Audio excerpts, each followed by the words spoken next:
Bismillahirrahmanirrahim. Assalamualaikum warahmatullahi wabarakatuh.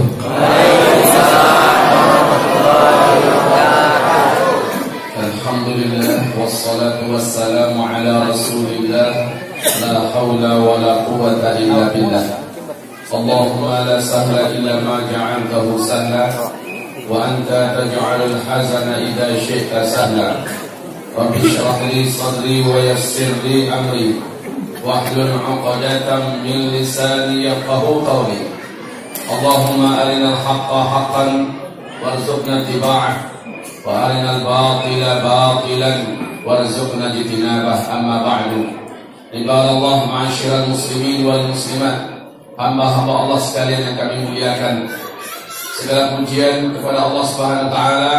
Alhamdulillah, dengan nikmatnya kita dapat mengerjakan banyak kebaikan dan kesolehan. Semoga Allah terima seluruhnya. Amin. Salawat serta salam kita untuk asyrafil anbiya wal mursalin Sayyidina Muhammad sallallahu alaihi wasallam. Ibarat Allah yang kami muliakan, ketika malaikat Jibril bertanya kepada Nabi Muhammad, saat itu beliau dalam wujud manusia, malaikat ini bertanya kapan kiamat. Nabi berkata, saya tidak tahu. Mungkin orang yang bertanya lebih tahu daripada saya yang ditanya. Ternyata malaikat Jibril juga tidak tahu. Dan malaikat Jibril bertanya lagi, akhbirni an amaratiha. Hai Muhammad, ciri-cirinya ada tidak? Bahwa kiamat sudah sangat dekat, ada ciri-cirinya. Nabi berkata, ada. Antalidal amatu rabbataha wa antaral hufata al-urata al-'alata li'arsha yatatawaluna fil bunyan. Kau tunggu saja nanti, lihat. Bila sudah kau temukan suatu zaman, orang yang hidup pada zaman itu sebelumnya mereka kere, miskin-miskin. Mereka hanya sekedar penggembala ternak, tidak beralas kaki saking miskinnya. Mereka bertelanjang dada. Tiba-tiba mereka menjadi sangat kaya raya dan berkuasa. Lalu mereka saling berlomba-lomba dan berbangga-bangga membangun gedung-gedung yang tinggi-tinggi. Jika zaman itu sudah kalian temukan, maka jarak masa antara kalian dengan kiamat sudah sangat-sangat dekat. Hadis ini sahih Imam Muslim, diceritakan oleh Umar bin Khattab radhiyallahu anhu. Di dalam hadis diriwayatkan oleh Imam Ahmad, Abdullah bin Abbas bertanya kepada Rasul, "Ya Rasulullah, siapa yang kau maksud? Miskin, kere, penggembala ternak, tidak beralas kaki, bertelanjang dada, tiba-tiba mereka menjadi sangat kaya raya dan berkuasa. Lalu mereka saling berlomba-lomba dan berbangga-bangga membangun gedung-gedung yang tinggi-tinggi. Ya Rasulullah, siapakah yang kau maksud?" Nabi menjawab, humul Arab, mereka adalah bangsa Arab. Mari kita lihat kenyataannya. Dulu bangsa Arab sebelum minyak bumi ditemukan, nama negeri ini masih satu, Jazirah Arabia. Negeri yang miskin, gurun Sahara yang luas, tandus, panas. Apa yang bisa diharapkan? Kekayaan apa yang bisa diharapkan? Masa depan apa yang bisa diharapkan? Tidak ada. Tapi ketika minyak bumi ditemukan di Jazirah Arabia, negeri itu langsung berubah menjadi negeri metropolitan dunia, sebagai negara petrodolar, dan mereka pecah menjadi 7 negara kaya dunia: Qatar, Bahrain, Kuwait, Uni Emirat Arab, Arab Saudi, Oman, dan Yaman. Coba lihat masing-masing negara ini, mereka saling berlomba-lomba dan berbangga-bangga saat ini membangun gedung-gedung yang tinggi-tinggi. Lihat Mekah, apa yang dibuat oleh kerajaan Arab Saudi di Mekah? Gedung-gedung tinggi mencatat langit. Jam terbesar di dunia di atas gedung yang di atas 624 meter. Dan 2020 tahun depan, Mekah menjadi kota termahal nomor 1 dunia. Lihatlah Madinah, Masjid Nabawi kita yang begitu megah dan mewah, sudah bagaikan akan tenggelam saat ini, dikelilingi oleh hotel-hotel bintang 5 mewah-mewah, tinggi dan besar-besar. Lihatlah Riyadh, ketika Pangeran Salman dulu diangkat oleh Raja Abdullah sebagai gubernur ibu kota Riyadh. Riyadh disulap menjadi kota metropolitan ala Eropa, bahkan mengalahkan kota besar Eropa. Jeddah dijadikan sebagai kota perdagangan pusat persimpangan Timur Tengah. Ini baru Arab Saudi ya. Belum lagi negara sebelahnya Kuwait. Kuwait Pembangunan di kotanya hari ini membuat minder semua kota-kota besar yang ada di Amerika dan Eropa. Tapi Kuwait harus mengaku kalah dengan negara sebelahnya Bahrain. Bahrain indahnya luar biasa, megahnya luar biasa, gedung-gedung tinggi pencakar langit yang mengalahkan Kuwait. Bahrain harus mengaku kalah dengan negara sebelahnya Uni Emirat Arab. Di situ ada namanya kota Abu Dhabi. Kota Abu Dhabi dinobatkan sebagai kota terhebat nomor 1 dunia, termewah. Semua yang ada di Abu Dhabi. Cuma di Abu Dhabi ada ATM emas. Masukkan ke dalamnya kartu kita, tekan digitnya, kemudian keluar emas batangan 1 kilo, 2 kilo. Cuma ada di Abu Dhabi. Dan aman, tidak ada perampokan. Cuma ada di Abu Dhabi corner-corner, di mana di situ siapapun orang-orang yang tidak berduit silakan makan minum segratis-gratisnya, dan makanan adalah makanan mewah, makanan mahal. Cuma ada di Abu Dhabi mobil-mobil mewah emas semuanya. Dan jangan tanyakan gedung-gedung yang indah di Abu Dhabi. Makanya kalau ada rezeki berangkat umroh, ambil yang pesawatnya Emirates dan minta agar transitnya di atas 10 jam. Biasanya ada fasilitas biaya jalan-jalan keliling Abu Dhabi gratis. Lihat sendiri bagaimana, Masya Allah. Abu Dhabi masih angkat tangan dengan kota sebelahnya, Dubai. Dubai saat ini pemegang rekor gedung tertinggi nomor 1 di dunia. Adanya di Dubai nama gedungnya Burj Khalifa. Tingginya 828 meter. Ini gedung tertinggi nomor 1 di dunia. Kalah Hong Kong, Tokyo, Sydney, Melbourne, Prancis, London. Semua kota-kota besar dunia kalah oleh Dubai.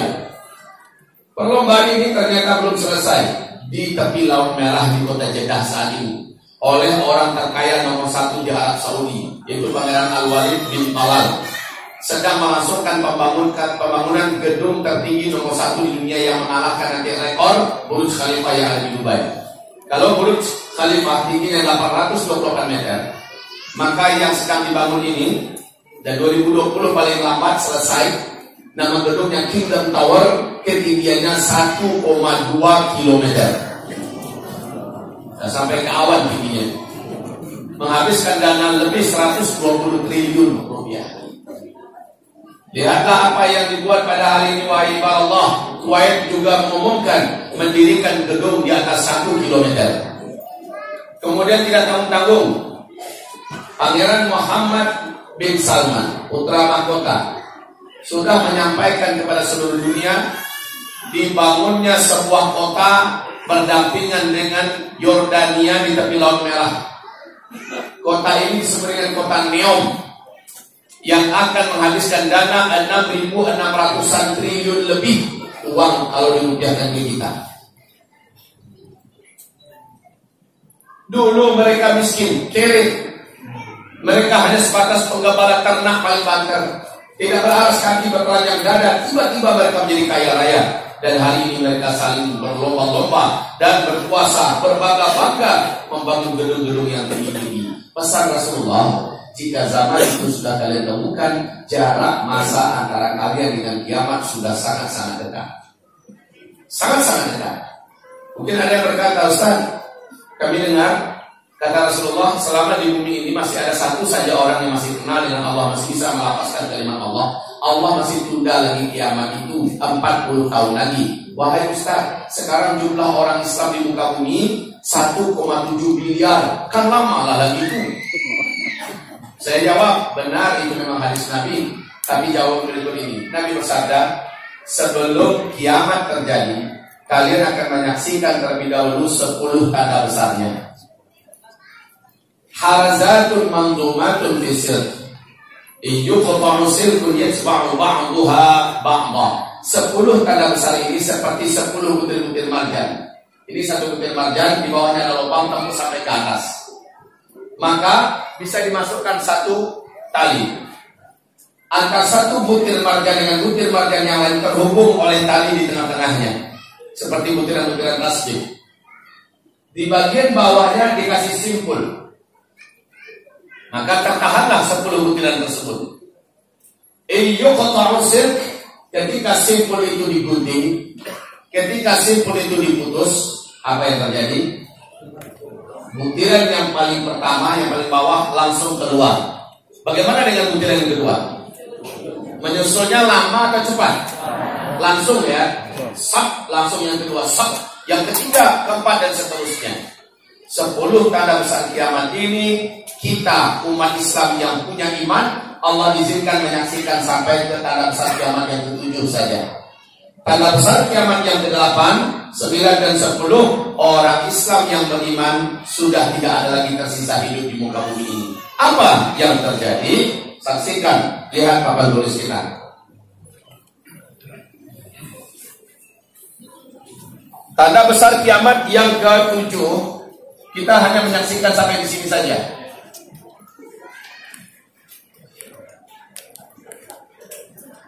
Yang terjadi adalah akan bertiup angin lembut. Angin ini berbau wangi kasturi. Dan angin ini sejuk, lembut, sejuk, bau wanginya wangi kasturi. Dari negeri timur, kata Rasul, di hadis yang lain dari Yaman. Maka angin ini dengan cepat membungkus seluruh dunia.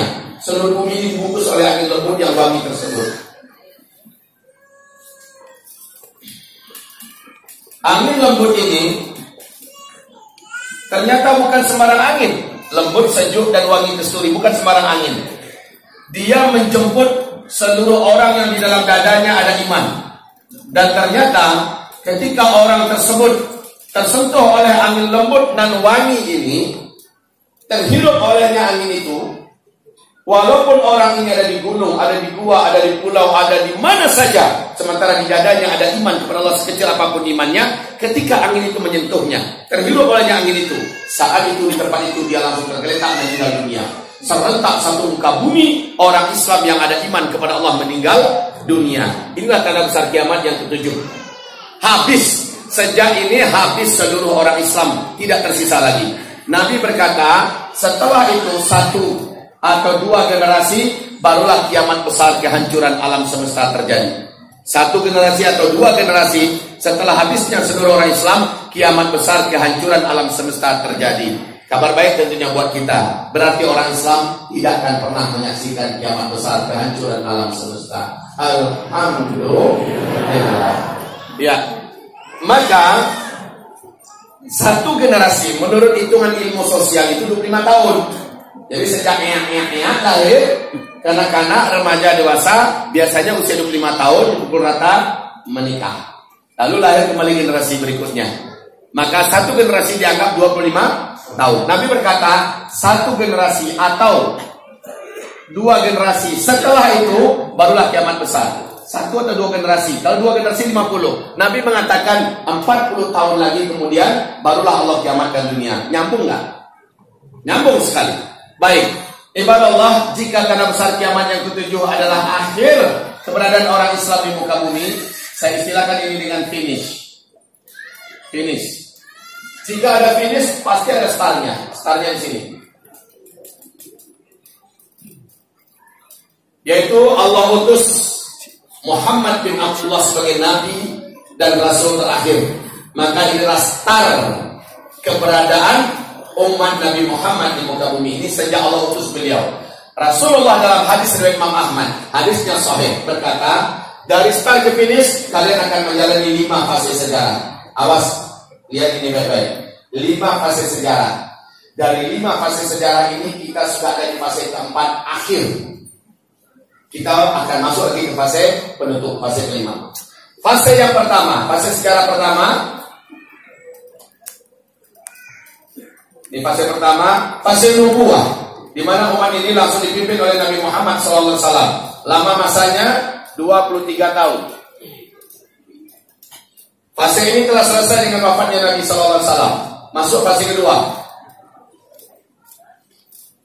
Fase kedua, khilafah ala minhajin nubuwah.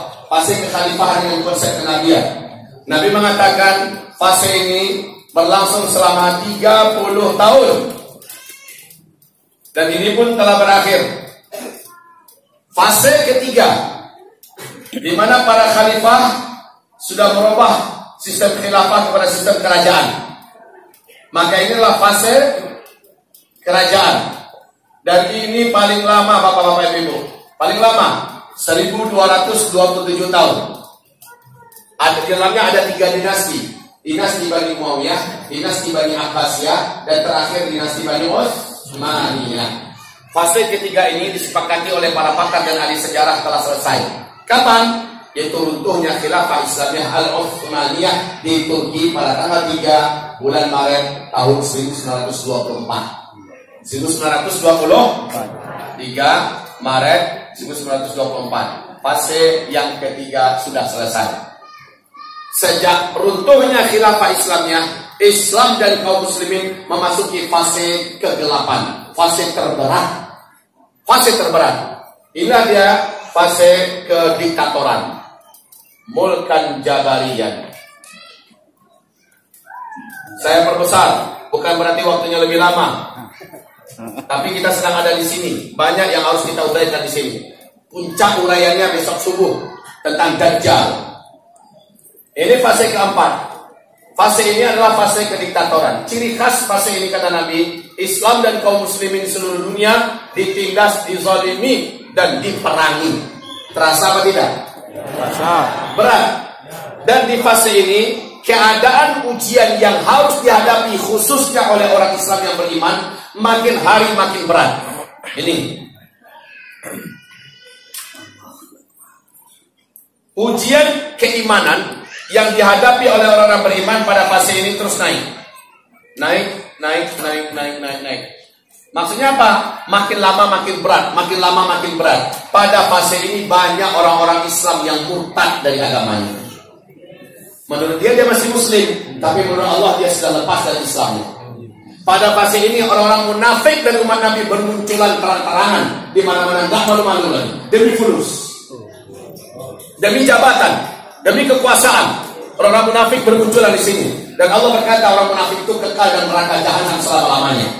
Orang munafik itu di dasar neraka paling dasar, paling bawah. Sebelum orang kafir nyampe di dasar, orang munafik duluan. Orang munafik itu kalau mati kafir. Dan pada fase ini orang-orang munafik bermunculan di seluruh dunia, nggak malu-malu. Dan juga pada fase ini bagus ya, ada 3 warna pena. Pada fase ini Rasulullah bersabda, petaka-petaka sosial, bencana-bencana alam, kondisi politik dan sebagainya juga menaik tajam. Sehingga karena ini banyak orang-orang yang juga menjadi murtad karena urusan politik, karena urusan ekonomi, karena urusan kesehatan, karena urusan-urusan banyak sekali bencana-bencana alam dimanfaatkan oleh orang-orang non-muslim untuk memurtadkan orang-orang Islam. Dan ini adalah bencana-bencana alam terbesar terjadi di fase keempat. Karena kata Nabi, isbiru fa innahu la ya'ti 'alan nasi zaman illa alladhi ba'dahu syarrun minhu hatta taqarrabu. Bersabarlah kalian, akan datang kepada kalian nanti suatu zaman. Orang yang hidup pada zaman itu, inilah dia zaman fase keempat. Orang yang hidup pada zaman itu, hari-hari yang mereka jalani lebih terasa berat daripada hari-hari yang telah mereka lalui. Hari-hari yang nanti akan mereka hadapi lebih berat daripada hari-hari yang sedang mereka jalani. Bertahanlah kamu hatta talqau rabbakum, sehingga kalian berjumpa dengan Allah Rabb kalian. Talqau, kalian semua ini mati serentak dengan orang Islam. Berarti ujiannya berat. Kaum muslimin yang kami muliakan, fase keempat ini saking beratnya mempertahankan iman dan akidah, mempertahankan keislaman yang kafah, maka Nabi mengatakan orang-orang yang mampu sabar dan istiqomah saat itu, nilai pahala mereka sama dengan 50 kali lipat pahala para sahabat. Kaget para sahabat mendengarkan itu dan mereka bertanya seolah mau protes pada Nabi, ya Rasulullah, 50 kali lipat pahala kami atau 50 kali lipat pahala mereka di zaman mereka? Bukan, kata Nabi, 50 kali lipat pahala kalian. Inilah beratnya ujian keimanan pada masa ini. Dan kita hidup pada masa ini. Kita hidup pada masa yang dahsyat ini. Nah, gimana Allah yang kami muliakan? Selanjutnya, fase keempat ini pasti berakhir. Dan kita disambut oleh fase kelima, kata Rasulullah. Fase kelima ini ada dalam Al-Quran. Juga Allah kuatkan dalam Al-Quran. Yaitu di dalam Al-Quran surat An-Nur. Quran surat An-Nur. Surat yang ke-24 ayat 55. Fase kelima ini disebut oleh Allah, oleh Rasulullah dengan khilafah Islamiyah ala minhajin nubuwah. Redaksi bahasanya sama dengan ini. Redaksi bahasanya sama. Khilafah Islamiyah ala minhajin nubuwah, yang ini juga khilafah Islamiyah ala minhajin nubuwah. Tegak kembali ke khalifahan Islam dengan konsep kenabian. Kata Rasulullah, bila 3 fase itu 2-3. 1, 2, 3 ini, bila ketiga fase ini Islam memimpin dunia, ternyata hanya 23%. Tapi fase kelima Islam memimpin dunia 100%. Seluruh dunia akan dipimpin kembali oleh Islam. Dalilnya dalam Al-Quran. Jadi orang-orang yang kebakaran jenggot dengan istilah-istilah khilafah Islamiyah, khilafah itu anti NKRI, khilafah itu tentang Pancasila segala macamnya. Demi Allah, nggak ada urusannya dengan NKRI, nggak ada urusannya dengan Pancasila, nggak ada urusannya dengan UUD 45. Khilafah Islamiyah itu konsep Allah yang pasti terjadi dan wujudnya nanti di Palestina, bukan di Darmasraya. Khilafah Islam itu bukan di Indonesia. Jadi nggak usah Indonesia cemas. Nggak ada itu ide-ide khilafah Islam yang ditegakkan di Indonesia. Yang ngomong itu tandanya bahlul. Justru Indonesia akan kecipratan rahmat yang luar biasa. Allah yang mengatakan demikian jelas. Dan Nabi, ini yang luar biasanya. Kalau ada warna hijau lebih mantap. Ini yang luar biasanya. Rasul berkata, Islam itu naik selama 700 tahun. Dan Islam akan turun selama 700 tahun. Hadis Abu Daud ya. 700 naik, 700 turun. Berapa ya? 1400 tahun Hijriah. Sekarang kita sudah 1440. Maka kata Rasul, Islam akan kembali naik. Dan tidak ada yang mampu menahan kebangkitan Islam. Kita ini dalam proses naik. Makanya yang merasa posisinya tampil-tampil kegelapan, Dracula kegelapan, merasa gelisah mau terbitnya matahari, mereka berusaha mencari makar, membuat apapun yang bisa agar orang-orang tidak bisa melihat matahari, agar matahari tidak terbit. Apakah usaha para vampir dan Dracula serta penjahat-penjahat ini berhasil atau tidak? Matahari terpaksa terbit. Bagaimanapun para penjahat-penjahat akidah ini di timur, di barat, di utara, di selatan berupaya agar matahari tidak terbit, mustahil. Inilah saat-saat kebangkitan Islam. Fase kelima, dunia sekarang menyaksikan Eropa berbondong-bondong dalam 1 bulan sekian ribuan orang masuk Islam.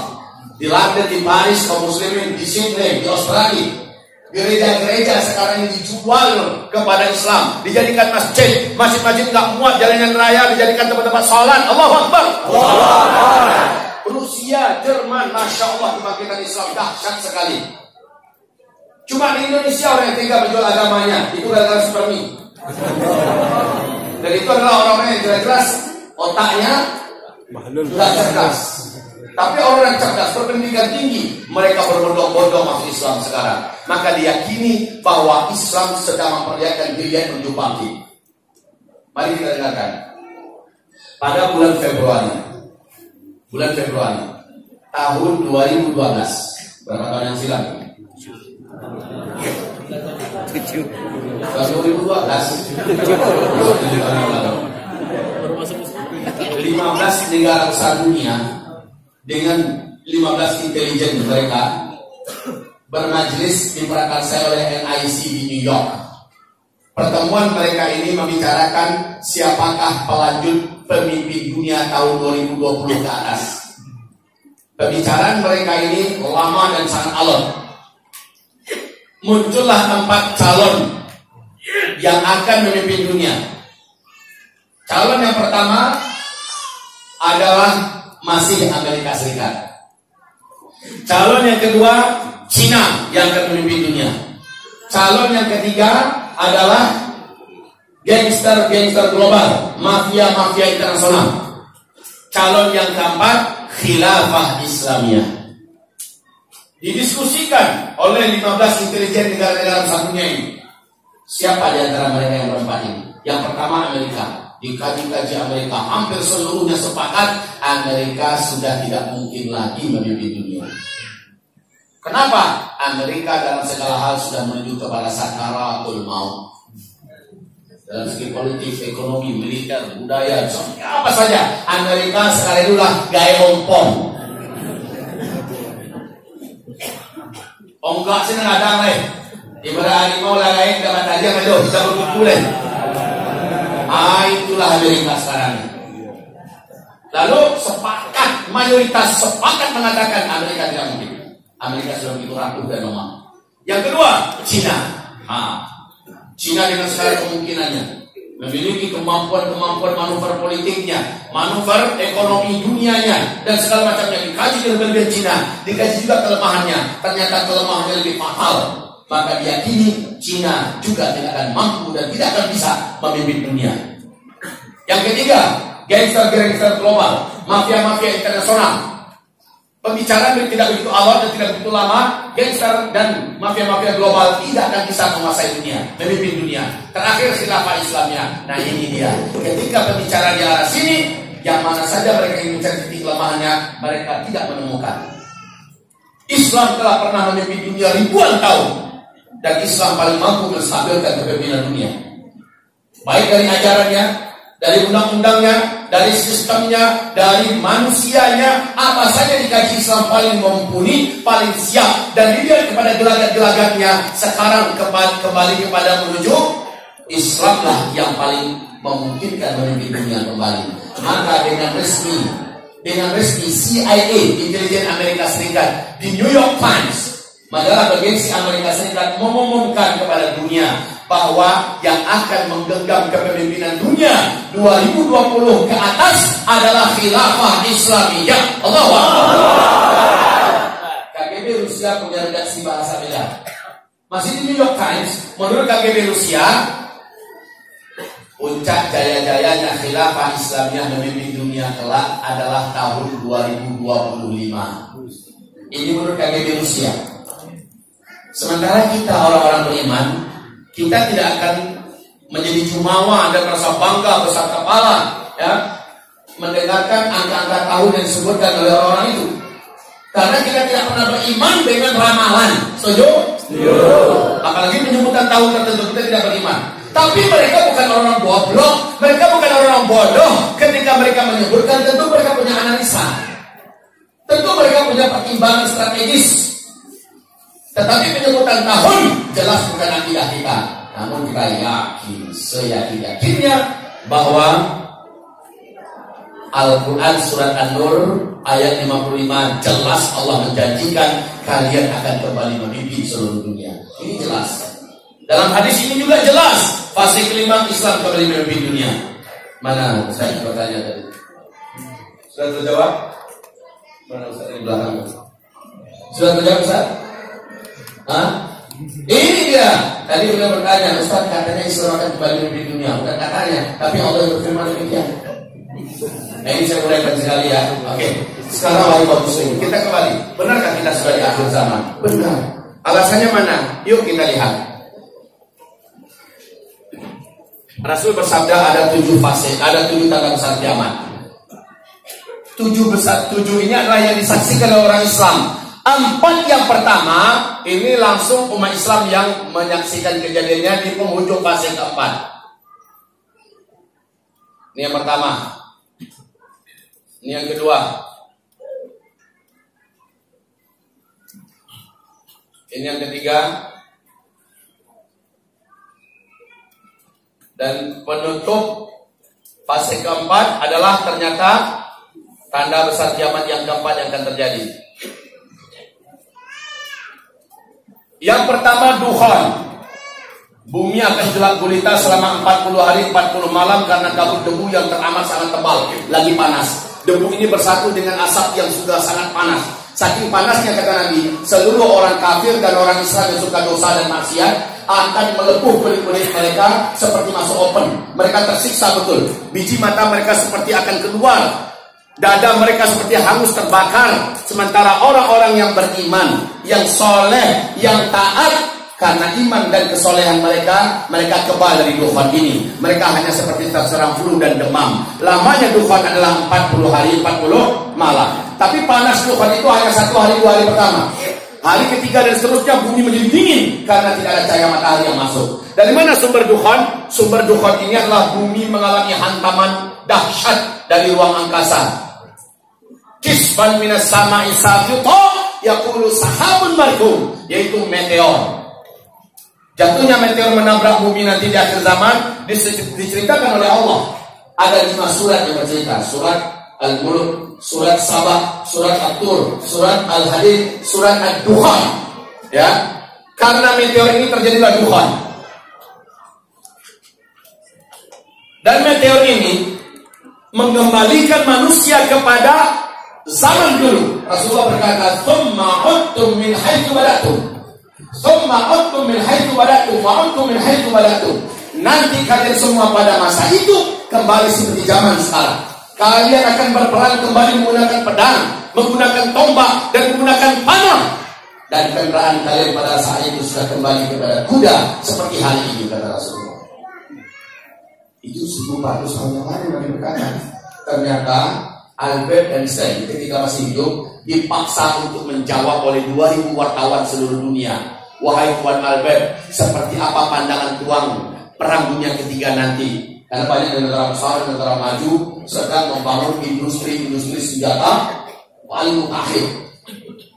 Bom-bom nuklir diciptakan, senjata-senjata modern dipersiapkan untuk perang besar nanti. Seperti apa gambaran engkau perang dunia ketiga?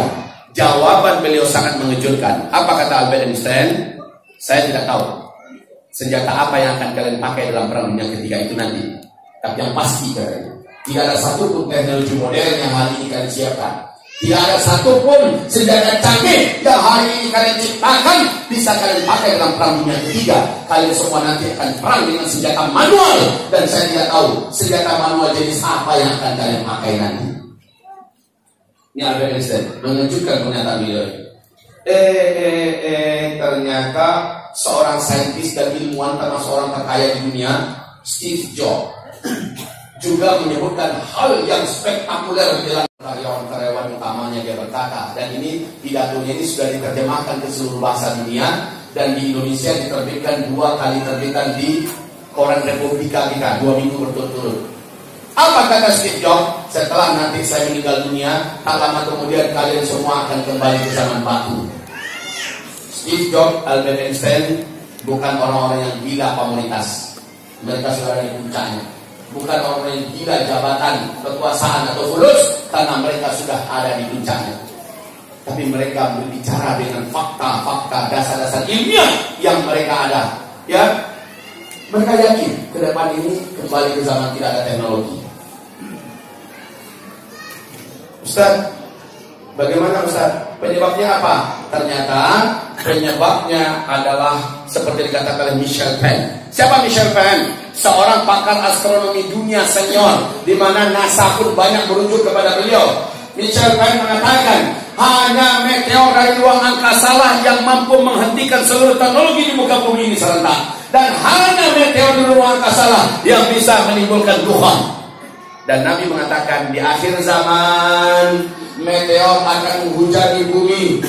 Apabila maka akan banyaklah terjadi negeri-negeri yang tenggelam, bumi-bumi yang terbelah, akan banyaklah terjadi perubahan-perubahan bentuk pada manusia menjadi jelek.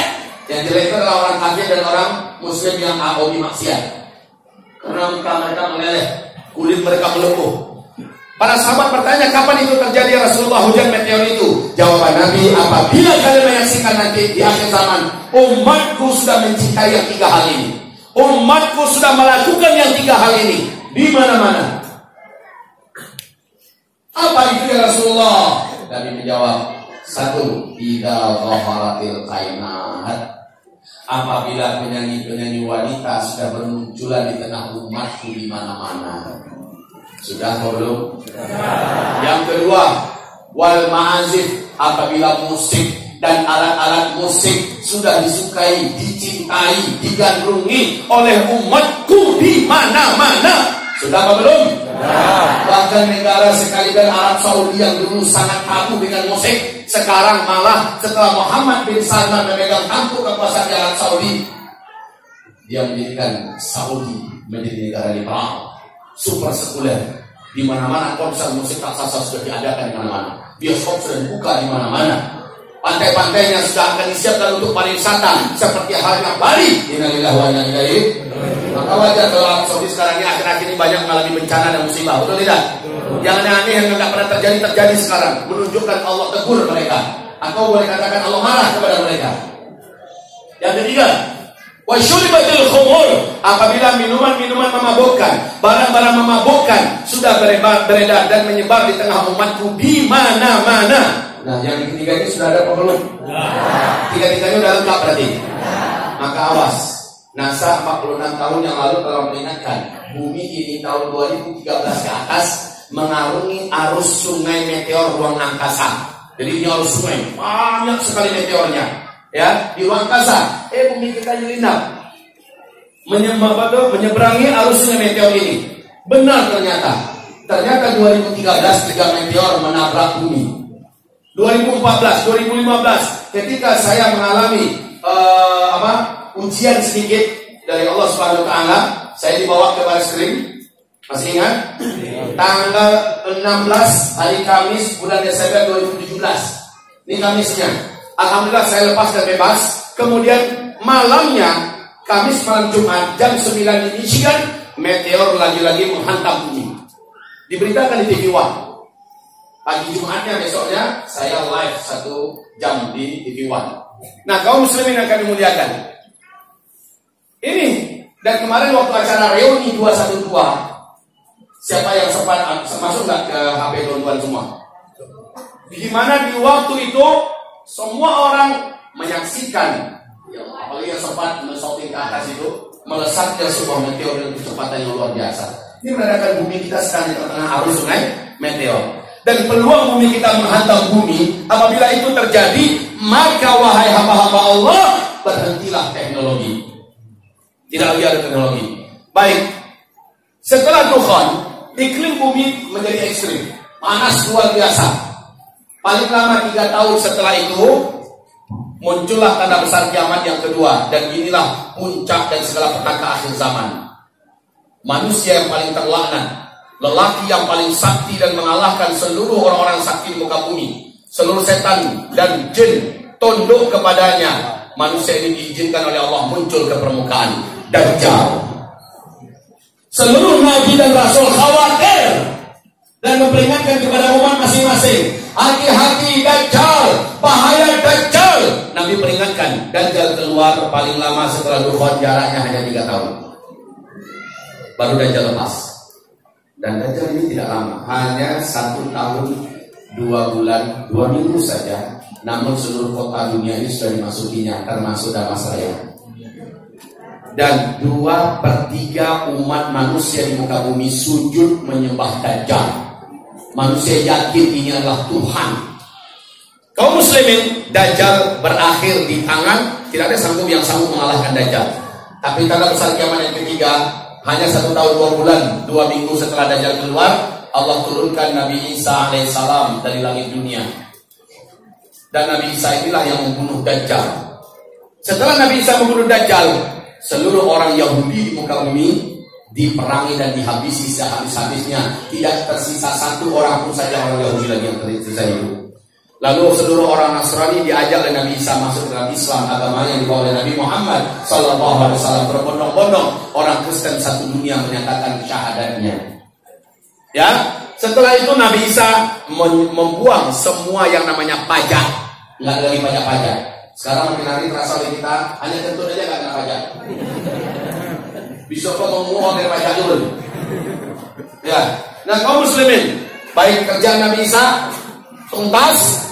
Beberapa bulan setelah Nabi Isa turun, terjadilah tanda besar kiamat yang keempat, yaitu Allah bebaskan Ya'juj dan Ma'juj. Baik, Ya'juj dan Ma'juj ini tidak ada yang mampu mengalahkannya, tidak ada yang mampu melawannya. Jumlah mereka, kata Rasulullah SAW, dalam 1000 orang manusia, 999-nya adalah Ya'juj dan Ma'juj. Satu kalian. Sehebat apapun Bruce Lee, Jackie Chan, sehebat apapun Tony Jaa, Sammo Hung, Tidak akan ada yang mampu melawan Ya'juj dan Ma'juj. Ya'juj Ma'juj ini brutal, tidak punya hati, tidak punya perasaan. Manusia Pak, tapi hobinya membunuh. Yang mereka izinkan hidup hanya ras mereka saja. Siapapun manusia yang ketemu pasti mereka cincang. Nah mereka tidak akan naksir dengan wanita cantik. Mereka tidak akan kasihan dengan anak-anak kecil. Asal ada manusia, di luar mereka bantai.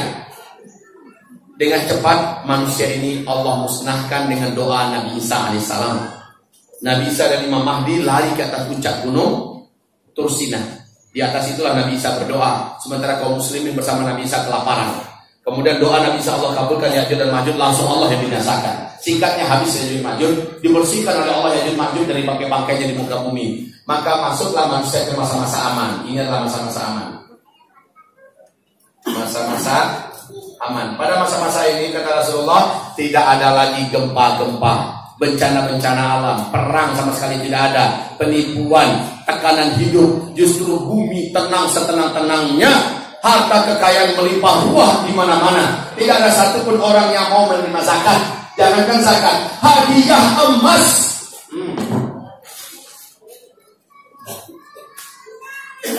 Akan ada di antara kalian, kata Rasulullah, membawa hadiah kepada tetangganya dengan dua telapak tangannya, emas yang padat, menjulang begini, dibawa ke tetangga. Pak, ini hadiah dari saya, terimalah. Apa kata tetangga? Masya Allah, engkau memang sahabat, engkau memang tetangga yang beriman dan soleh. Alhamdulillah, terima kasih banyak. Tapi sayang, di dapur saya ada 5 karung tuh, mau diapakan? Ini bukan dongengan, ini bukan khayalan, hadis-hadisnya sahih. Dan ini hanya terjadi pada fase kelima. Tidak ada orang miskin di muka bumi ini. Tidak ada sedekah yang akan diterima. Jangankan sedekah, hadiah emas saja ditolak. Kalau sekarang hanya dengan cincin kecil, mau orang bunuh-bunuhan. Sekarang, betul? Tapi pada fase kelima tidak. Nah inilah fase di mana Islam memimpin seluruh dunia. Apakah patut khilafah Islam ini ditakuti? Hanya orang-orang goblok bin Bahlul anak Dungu bin Jahil sajalah yang akan benci dengan wujudnya khilafah ini. Nah pada masa fase kelima ini terjadilah tanda besar kiamat yang kelima, yaitu matahari terbit dari sebelah barat. Matahari terbit dari sebelah barat. Hanya satu kali terbitnya, jangan pikir tiap hari ya. Bumi gelap gulita terlebih dahulu selama 3 hari. Ternyata matahari kata Rasulullah dalam hadis Sahih Muslim dipanggil oleh Allah untuk sujud di bawah arasy. Kemudian Allah perintah, kalian yang ada di bumi merasakan malam yang sangat panjang seperti 3 malam berturut-turut. Lalu kalian bumi matahari Allah perintahkan, kembalilah engkau ke tempat semula engkau berada, dan muncullah engkau dari tempat di mana engkau biasanya tenggelam. Ketika matahari terbit di sebelah barat, ketika itulah orang-orang yang sengaja menunda-nunda taubat, pengen taubat, sayang pintu taubat sudah Allah tutup sehabis-habisnya. Dan orang-orang pengen lari melihat Al-Quran, ini baca Quran, ini memperbanyak amal. Rasul berkata ketika itu Al-Quran sudah tinggal lembaran-lembaran kertas putih yang sudah tidak ada tulisan ayatnya. Ternyata dalam malam yang panjang tadi, seluruh Al-Quran kata Rasulullah Allah tarik ke langit kembali. Bahkan orang-orang yang hafal Al-Quran, sekalipun Al-Fatihah dihafal, seluruhnya Allah angkat kembali. Orang sholat nanti dia tidak tahu baca apa, tapi dia tahu seharusnya dia baca Al-Fatihah. Dia sudah nggak ingat sama sekali Al-Fatihahnya. Kemudian tapi bacaan yang lain dia masih bisa, rukuk, i'tidal, semuanya bisa. Hanya ayat saja yang mereka sudah tidak bisa, orang beriman. Di mana Al-Quran itu hilangnya? Menunggu orang yang pernah hafalkan dia di hari kiamat, ditunggu oleh mereka. Ini akan membela kita. Nah kaum muslimin yang kami muliakan, setelah matahari terbit sebelah barat, hanya sekali saja pas pertengahan dia kembali bergerak tergelincir menuju ke arah barat, tenggelam seperti biasa normal sebelah barat. Besoknya seperti biasa dari sebelah timur terbit kembali matahari. Ketika matahari terbit dari sebelah timur, waktu duhanya terjadilah tanda besar kiamat yang ke-6. Dan ini adalah Al-Quran. Jangan katakan ini dongeng pula lagi ya. Binatang raksasa, berkaki banyak, bertangan banyak. Binatangnya ramah sekali dan cerdas, pandai berbahasa dengan bahasa manusia mana saja. Binatang ini membawa cincin Nabi Sulaiman dan tongkat Nabi Musa. Binatang ini Allah sebut dalam surat An-Nahl ayat 82 dengan sebutan Dabbatul Ard. Dabbatul Ard. Binatang ini muncul di 3 tempat berbeda, di waktu yang berbeda-beda. kalau dia ketemu menjadi manusia-manusia yang ada, ditangkap dengan cepat oleh binatang. Dan dia tahu yang ini muslim, yang ini kafir. Apabila dia menemui orang muslim, cincin Sulaiman diusapkan ke wajahnya, satu kali usap saja, putih bercahayalah wajah orang beriman ini. Bila ia berjumpa dengan orang kafir, ujung tongkat Nabi Musa diketokkan ke kepalanya, menghitamlah wajah orang ini. Maka kata Rasul, satu bumi orang mudah dibedakan. Yang beriman adalah yang wajahnya putih bersinar, yang kafir adalah yang wajahnya gelap dan hitam. Maka kaum muslimin yang kami muliakan, setelah itu barulah terjadi tanda besar kiamat yang ketujuh, wafatnya serentak umat Islam. Nah, Bapak Ibu mau tahu tidak berapa lama dari start ke finish ini waktu yang tersedia? Mau tahu tidak? Ternyata Rasulullah menceritakannya dari sejak Nabi diutus oleh Allah sampai habis serentak. Awas ya, bukan kiamat ini. Kemarin waktu di studio ada yang bilang, Ustaz, kalau begitu kiamat hanya tinggal sekian tahun lagi kan Ustaz? Bukan kiamat, tapi ini habisnya umat Islam serentak di muka bumi. Setelah itu masih ada kehidupan, tapi orang kafir saja masih hidup. Baik, berapa lamakah ini yang akhirnya memaksa kita untuk menerima bahwa kita memang benar-benar sudah pasti di akhir zaman? Yuk kita dengarkan dalil tentang masa antara start ke finish. Ini kajiannya sebenarnya kajian umur umat Islam. Umur umat Islam. Bapak Ibu, dalil tentang berapa waktunya tidak ada dalam Al-Quran. Yang ada hanya dalam hadis. Dan hadis itu peringkat hadis yang tertinggi namanya hadis mutawatir. Hadis mutawatir ini kekuatan riwayatnya sama dengan kekuatan riwayat Al-Quranul Karim. Di bawah hadis mutawatir namanya hadis ahad. Nah, hadis ahad ini ada 3 level. Level tertinggi adalah hadis sahih. Level pertengahan adalah hadis hasan. Dan level paling bawah adalah hadis dhaif, hadis lemah. Menurut para ulama ahli hadis, 3 level hadis ahad ini ketiga-tiganya masuk perkataan Rasulullah yang mulia sallallahu alaihi wasallam. Nah, sekarang dalil kajian tentang umur umat Islam berapa dari start ke finish? Bukan dari hadis mutawatir tapi hadis ahad. Namun hadis ahadnya bukan pula sahih, tapi hadis dhaif. Ustaz, kalau di dhaif itu apa Ustaz jelaskan? Kan hadisnya dhaif. Nah, begini ya. Saya wajib menyampaikan, wahai Bapak Ibu, karena banyak orang yang tidak beradab lagi kepada Rasulullah pada akhir zaman ini. Hadis dhaif itu ada 8 adabnya. 1. Kalau hadis dhaif disampaikan kepada orang lain, wajib juga menyampaikan kepada mereka yang mendengar status hadis itu. Saudara-saudara, hadis ini dhaif ya, wajib sampaikan Pak. Itu adab yang pertama. Adab yang kedua, hadis dhaif tidak boleh dibina di atasnya akidah dan keyakinan. Jangan membina akidah dan keyakinan dengan dalil hadis dhaif. Yang ketiga, hadis dhaif tidak bisa dijadikan dalil, tidak bisa dijadikan hujjah dalam urusan-urusan pokok agama, dalam urusan usuluddin, nggak boleh dalilnya dari hadis dhaif. Yang ketiga. Yang keempat, hadis dhaif kalau bertentangan dengan hadis yang lebih tinggi di atasnya, hadis dhaif langsung tidak dianggap. Abaikan saja hadis dhaif. Tapi yang kelima, untuk urusan fadhailul amal atau fadilat-fadilat amal, hadis dhaif menurut seluruh ulama hadis sah, bisa diamalkan. Dan kalau kita kerjakan dengan benar dan baik ikhlas, orang ini mendapatkan pahala sesuai dengan yang digambarkan dalam hadis dhaif itu.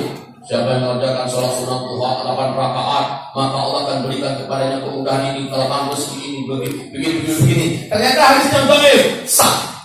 Amalan ini dikasih oleh janjian dan pahala yang sesuai dengan yang ada dalam hadis dhaif. Jadi untuk hadis dhaif, fadilat amal sah, bisa diamalkan dengan hadis dhaif. Karena itu berkata Rasulullah.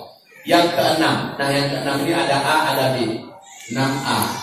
Sebab hadis dhaif ini masih berkata Rasulullah di Al-Quran surat Al-Hujurat ayat 1 dan ayat 2, perkataan Rasulullah lebih tinggi daripada perkataan manusia manapun di muka bumi ini.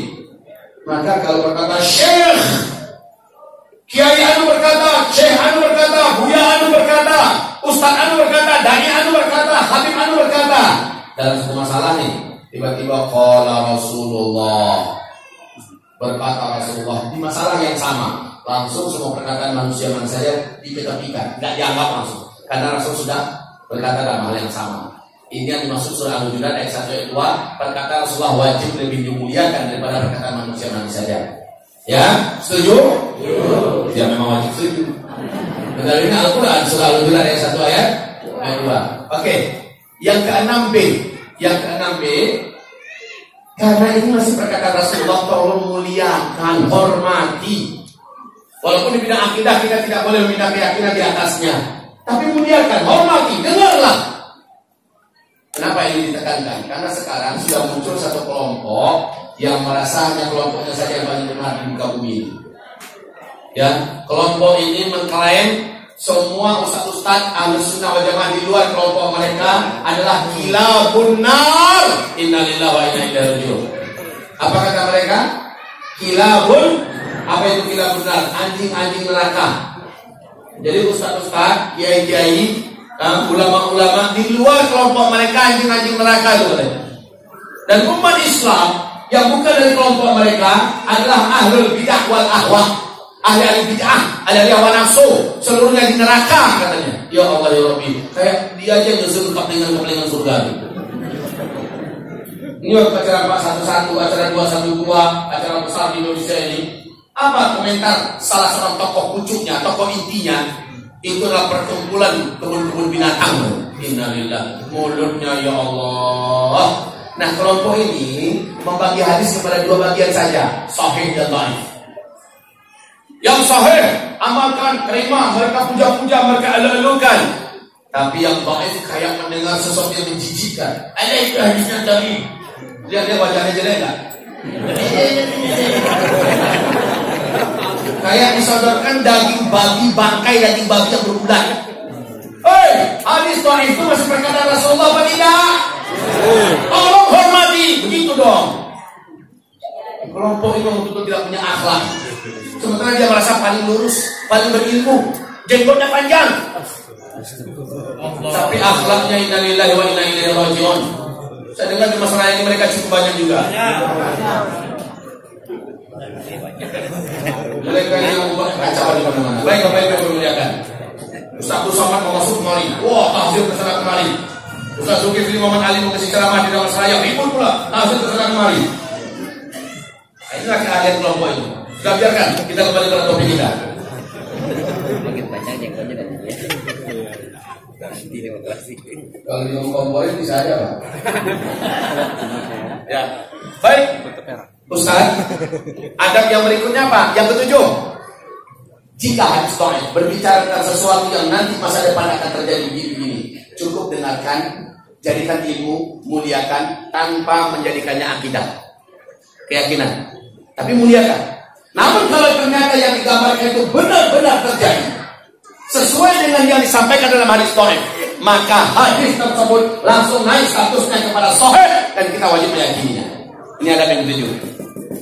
Adab yang ke-8 terakhir, hadis dhaif kalau ditopang oleh hadis-hadis dhaif yang lain dalam masalah yang sama, ternyata muncul hadis yang lain, riwayatnya berbeda, hadis dhaif. Lah karena banyak ada hadis dhaif tentang masalah yang sama, maka hadis yang ini naik derajatnya satu tingkat ke atas menjadi hasan di ghairi. Paham ya Bapak Ibu? Sekarang tentang berapakah lama masa antara start ke finish. Berapa lama orang Islam di muka bumi ini sejak Nabi Muhammad maksudnya?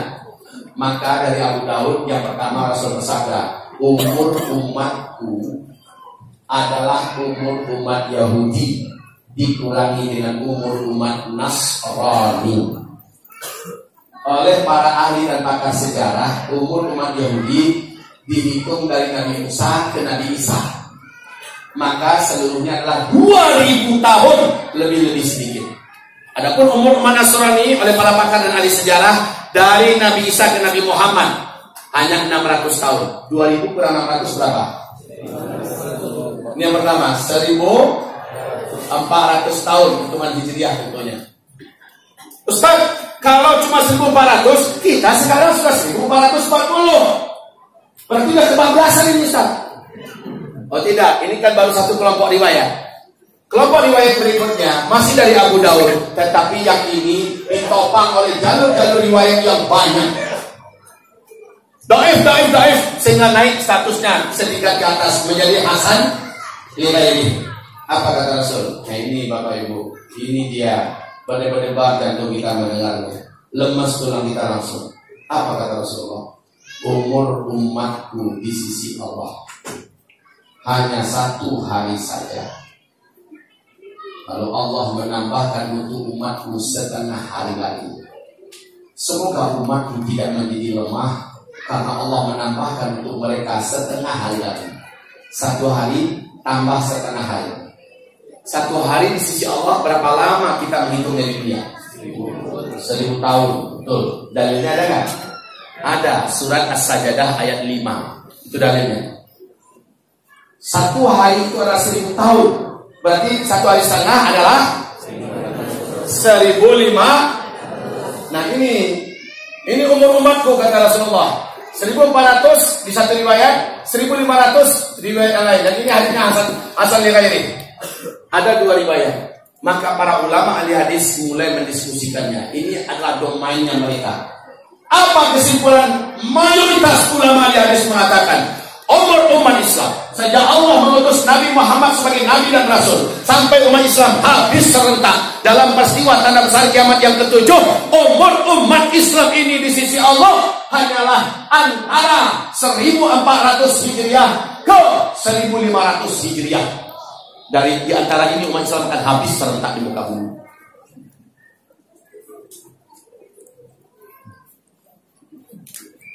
Lain paham Bapak Ibu? Panjang mana nampak?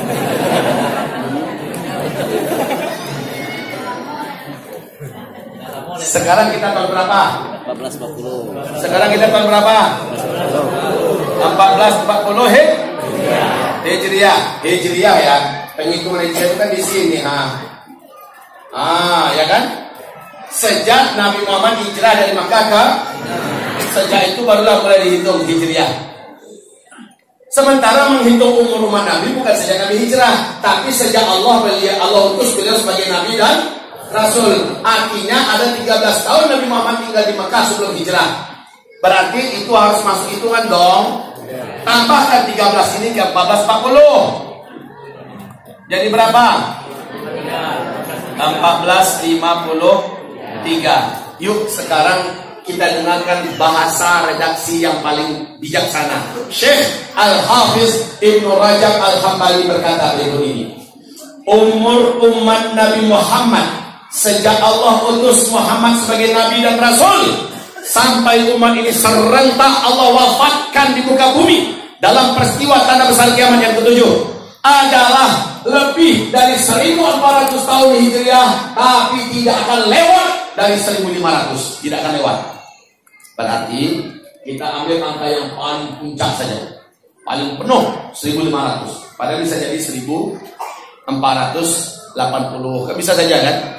Tapi kita ambil angka yang paling maksimal 1500, tinggal kurangin 1500 kurang 1453. Sisa berapa lagi tuan-tuan? Berarti paling lama lagi umat Islam hidup di muka bumi paling lama adalah 47 tahun saja lagi ke depan. Hitungan Hijriah. Ini umat Islam ya, bukan kiamat. Kata Ustaz Zul kiamat 47 tahun lagi. Woi, salah sambung tuh. 47 tahun ini paling lama orang Islam masih ada di bumi ini. Gitu maksudnya.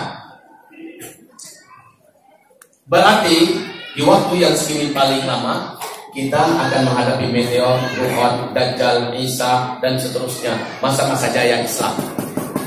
Masa-masa jaya Islam. Demi Allah, apa yang dikatakan Arab kalau sudah kaya raya, maka jarak antara kalian dengan kiamat sudah sangat dekat.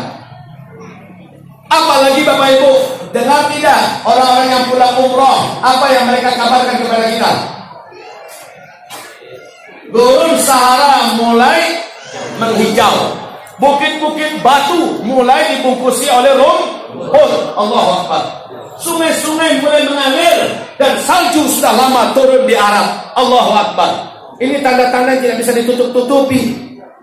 Ketahuilah, bila paling lama lagi 47 tahun, maka apakah masih pantas kita mempertahankan kebodohan kita, mempertahankan hawa nafsu kita, mempermainkan sholat? Ayalah sholat, ayalah sholat, setel. Allah Akbar, kesana mancing. Dia tuh sedang mancing. Kadang main badminton, Musagi tuanya sekarang apa ke telinganya? Allah Akbar, angguang. Apa masih pantas begitu? Masihkah pantas kita menganggap dunia ini segala-galanya, sehingga harta yang kita cari seolah-olah untuk 7 turunan ke bawah? Masihkah pantas kita berbangga-bangga dengan kelompok, dengan partai? Saya partai ini, saya partai ini.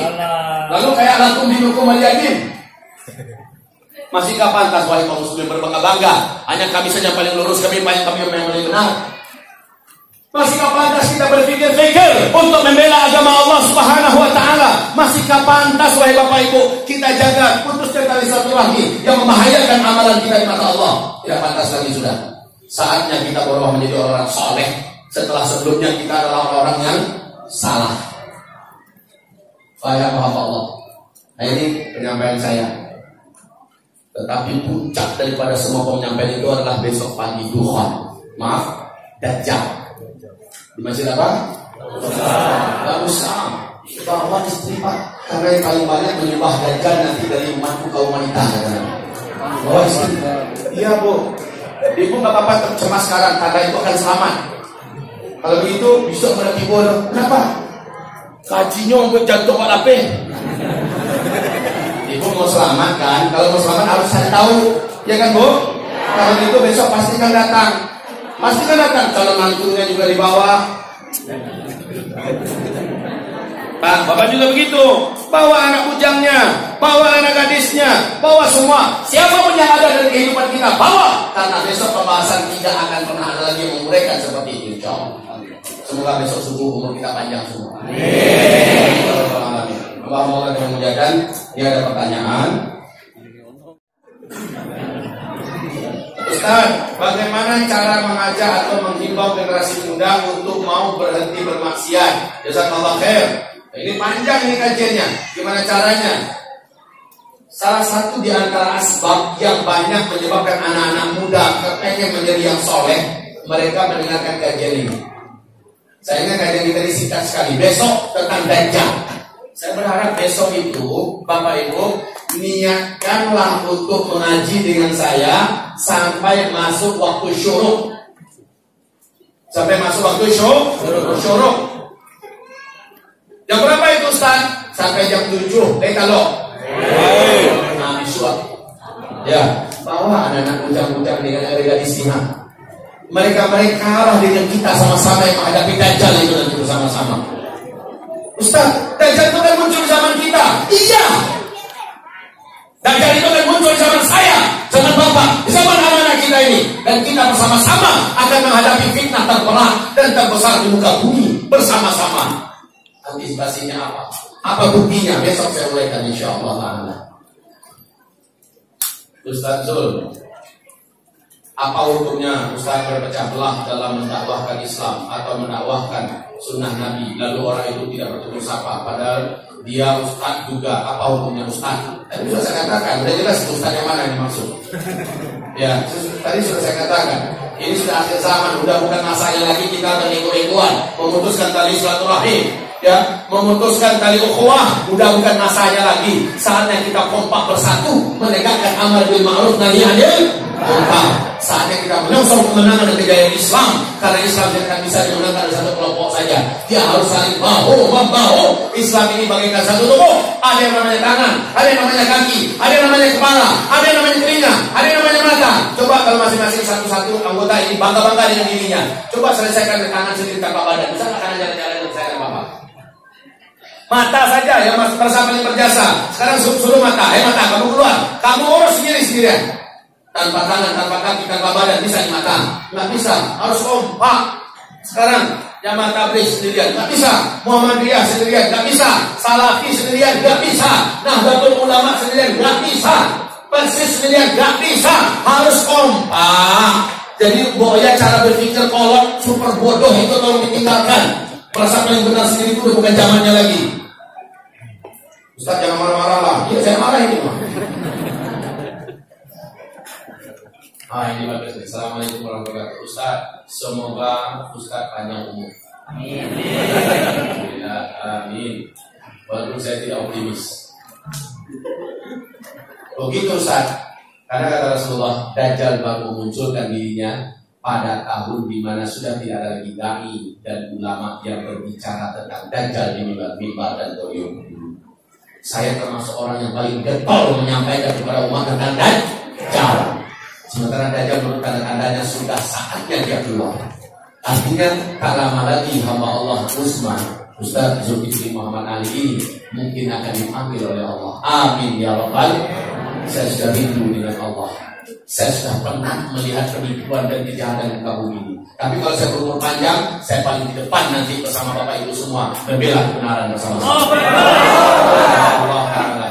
Ustaz, apakah benar ada hadisnya yang mengatakan sebaik-baik wanita adalah yang mau dimadu?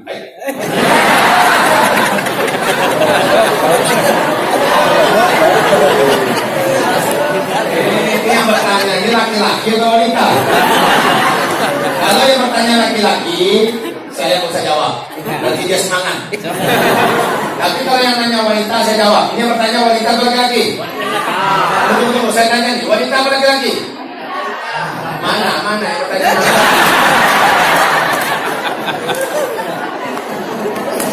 Dari karakter. Begini aja. Istri saya bisa dihubungi ke empat-empatnya. Salah satu bicara yang mereka silakan. Mereka punya ilmu tentang poligami yang bagus. Seluruh mereka menyatakan betapa indahnya, betapa bahagianya dalam poligami. Itu pernyataan istri saya.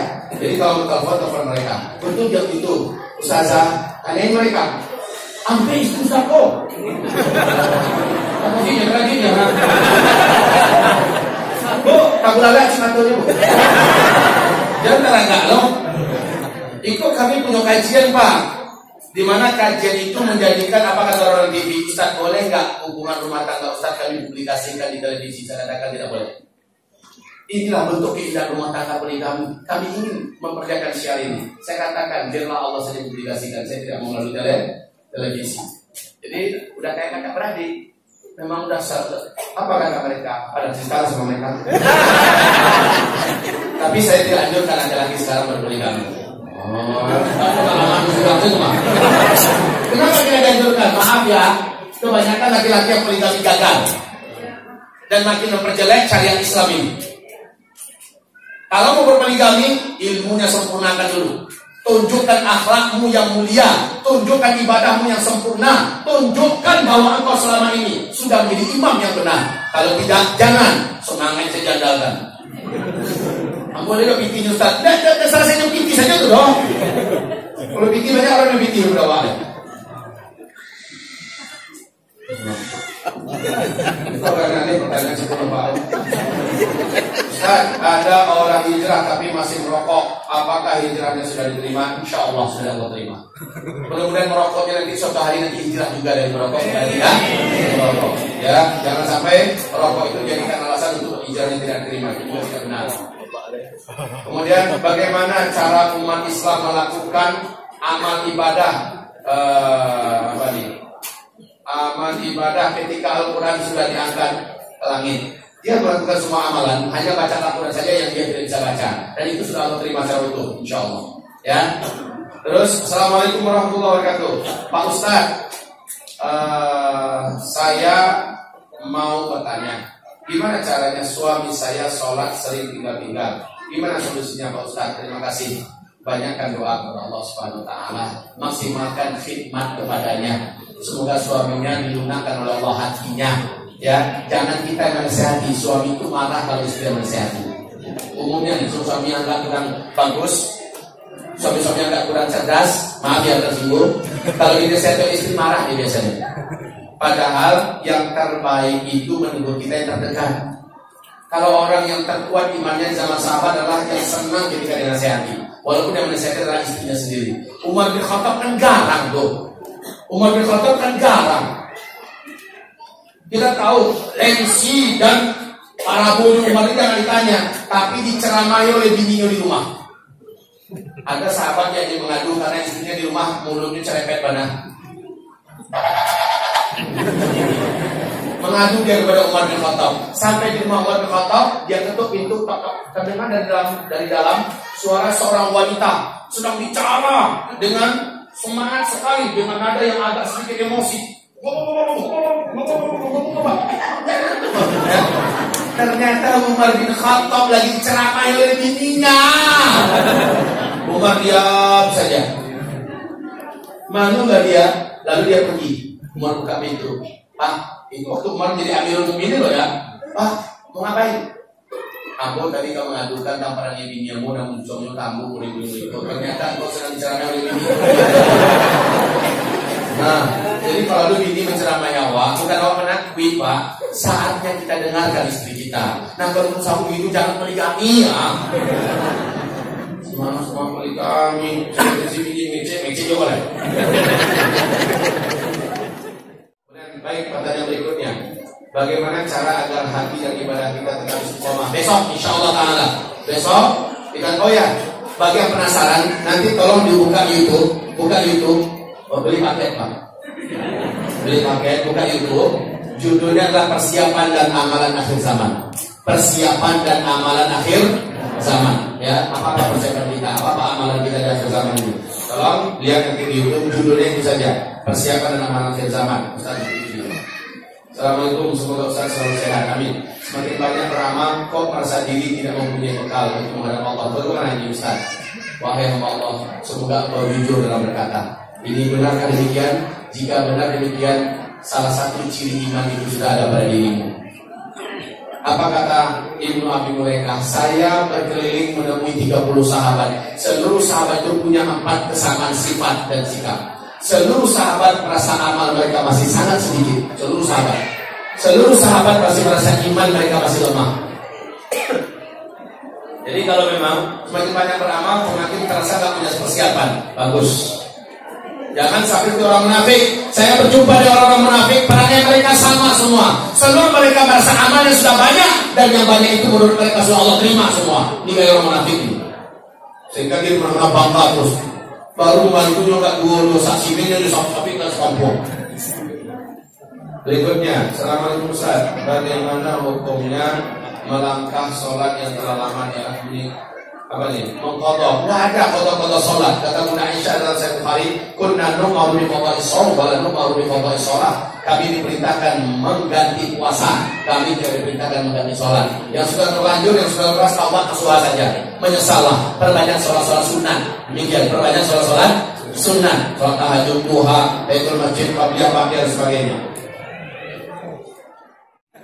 Ini penting nih, Ustaz, bagaimana hukumnya jika di tempat kami banyak tempat kafe-kafe pelacuran wanita malam? Berdosakah kami para jamaah? Berdosakah para pemimpin? Yang paling pertama menanggung dosa seluruh orang berbuat dosa adalah pemimpin.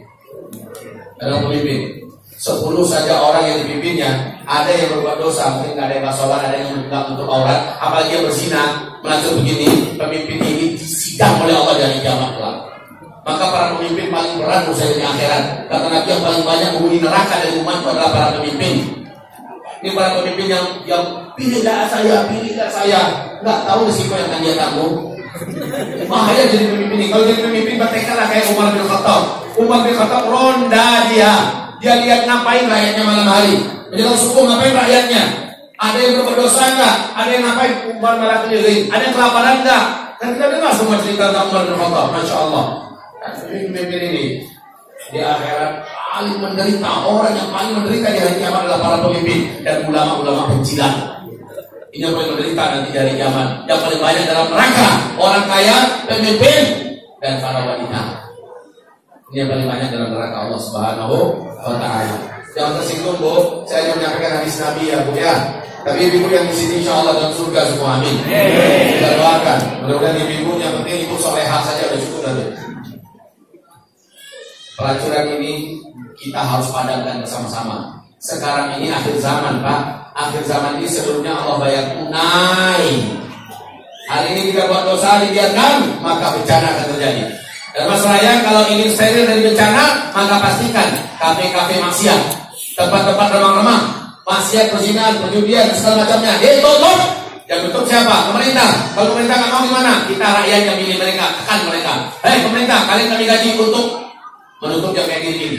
Jika tidak mau, polisi, kalian kami gaji juga untuk menutup yang gini. Nggak mau juga, maka tangkap mereka, bawa ke pengadilan. Pengadilan pula, bawa ke orang yang berwenang. Ya, di Padang alhamdulillah wali kota, di Baitul alhamdulillah wali kota, di beberapa kabupaten alhamdulillah bupati-bupatinya sudah mulai mendeklarasikan anti maksiat. Maka Darmas Raya sudah saatnya mengikuti langkah tersebut. Kalau tidak, saya tidak jamin Darmas Raya akan selamat dari petaka dan bencana 2019. Maaf ya Pak ya, saya bukan ngancam, tapi saya menakuti. Nah ini pertanyaan paling bagus nih. No. Apa ini cara menjelaskan berat? Tolonglah kalau buat pertanyaan itu tulisannya yang besar bagus. Ini udah tulisannya nggak jelas, tulisan dokter. Semoga Allah merahmati Ustaz dan kita semua, amin. Sabda Rasulullah, ada era kenabian di tengah kalian yang dengan izin Allah akan tetap ada. Lalu era itu, ini kan hadis saya baca ini. Hadisnya sahih ya, dari Imam Ahmad. Terus pertanyaannya apa? Apa peran kita selaku umat Islam meraih janji Allah? Peran kita wajib berjuang. Walaupun kemenangan sudah dijanjikan, tetapi orang-orang yang berjuang pada masa ini dan istiqomah mendapatkan nilai 50 pahalanya para sahabat. Kan itu tadi. Oh Ustaz, saya tunggu Imam Mahdi muncul. Kalau Imam Mahdi muncul, baru saya berjuang bersama Imam Mahdi. Pertanyaan saya, apakah ada garansi dan jaminan Anda masih hidup ketika Imam Mahdi sudah muncul nanti? Kan nggak ada kan? Lalu apa jawaban kita ketika Islam dizalimi? Ketika orang berbuat dosa di mana-mana, apa jawaban kita? Kita diam saja, kita berpangku tangan. Nggak bisa begitu. Kita sebenarnya harus bangkit, karena Allah tidak tanya kepada kita apa hasil kamu kerjakan, tapi Allah tanya apa yang sudah kamu kerjakan. Itu ditanya oleh Allah Subhanahu wa Ta'ala. Baik, Allah yang memuliakan, mari kita istighfar kepada Allah Subhanahu wa Ta'ala. Astagfirullahaladzim. Astagfirullahaladzim. Astaghfirullahaladzim alladzi la ilaha illa huwal hayyul qayyum wa atubu ilaih. Baca surah Wal 'Asri. A'udzu billahi minasyaitonir rajim. Bismillahirrahmanirrahim. Wal 'asri innal insana lafi khusr illa alladziina aamanu wa 'amilus shalihaati wa tawassaw bil haqqi wa tawassaw bis sabr. Allahumma arhamna bil Qur'an wa sadaqallahul 'azim.